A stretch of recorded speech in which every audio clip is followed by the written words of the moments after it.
le plus grand, le plus étendu des organismes vivants sur Terre, qui est un armillère, qui est l'armillère Ostoyae, donc c'est la famille de cette armillère, qui se situe dans l'Oregon. Et cette armillère est particulièrement impressionnante parce qu'il fait 880 hectares et qu'il est visible du ciel. On estime également que l'âge de ce champignon serait aux alentours de 2000-2400 ans. Et donc la caractéristique de l'armillère, c'est que c'est un champignon qui est saprotrophe, qui va consommer du bois mort, et puis de temps en temps, il peut s'avérer être un champignon qui devient pathogène et décider, entre guillemets, de décimer un peuplement forestier et ainsi de réouvrir un petit peu ce peuplement à une nouvelle forme de biodiversité.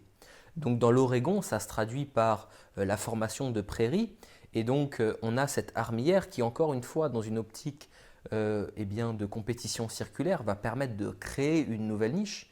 C'est un pathogène, mais sa pathogénicité, sa capacité à comme ça détruire des populations va permettre de créer un lieu nouveau de vie et de faire en sorte que de nouvelles espèces puissent le coloniser. Donc l'armillère, c'est un champignon qui est extrêmement intéressant par cette faculté pathogène parce que effectivement, il entretient des nouvelles niches écologiques, il entretient des niches écologiques, il permet à ce que la forêt ne colonise pas l'entièreté des terres et donc à plusieurs égards, c'est un champignon qui peut être extrêmement intéressant.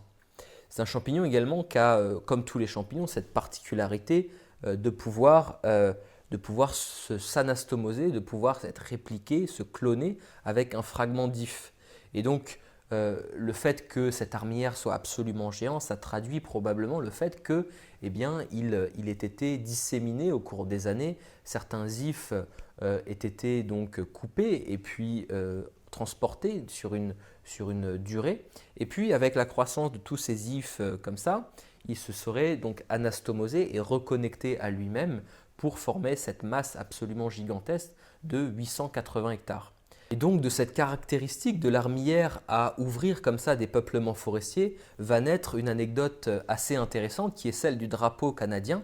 Parce que vous savez tous que le Canada brandit fièrement sa feuille d'érable sur son drapeau et que également la culture canadienne est très attachée aux pancakes, au sirop d'érable et que c'est un emblème national réellement cet arbre qu'est l'érable. Et malheureusement, enfin en tout cas, si l'armillère n'existait pas, l'érable ne serait probablement pas présent dans les peuplements forestiers du Canada.